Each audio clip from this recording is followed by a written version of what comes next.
Everyone, good morning, welcome back to my channel. বেশ কয়েকদিন হলো বাপের বাড়ি এসেছি। এখন প্রায় রোজই আকাশ টুকটাক মেঘলা থাকে আর বৃষ্টি হয়।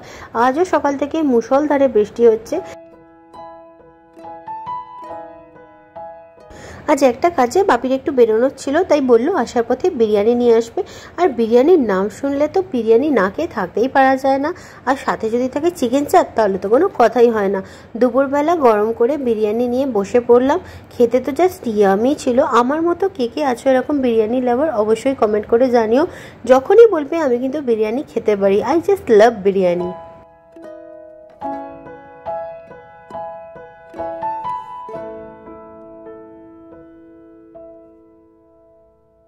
দুপুরবেলায় জমিয়ে বিরিয়ানি খেয়ে একটু রেস্ট করছিলাম। তার মধ্যেই আমার কৃষ্ণসোনা ঘুম থেকে উঠে পড়েছে। ওর সাথে একটু খেলা করলাম আর মা দিয়ে গেল চা আর বিস্কিট। এবার ওর সাথে খেলতে খেলতেই আমি চা বিস্কিটটাও খেয়ে নেবো।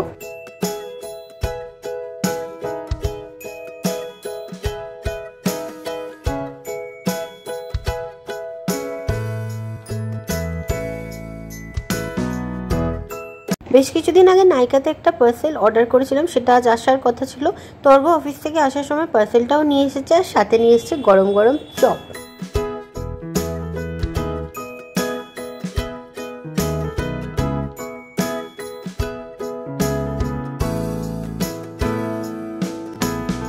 অ্যাজ ইউজুয়াল মামনি আজও এসেছিল কৃষির সাথে দেখা করার জন্য। সে তার নাতির সাথে একটু খেলছে। ইন দি মিন টাইম আমি সবার জন্য ডিনারটা সার্ভ করে দিলাম। এবার সবাই মিলে একসাথে জমিয়ে বিরিয়ানি, চিকেন চাপ, কোল্ড ড্রিঙ্কস দিয়ে ডিনারটা সেরে নেবো। আজকের দিনটা এইভাবেই কেটে গেল। দেখা হচ্ছে নেক্সট একটা মিনি ব্লগে। টাটা।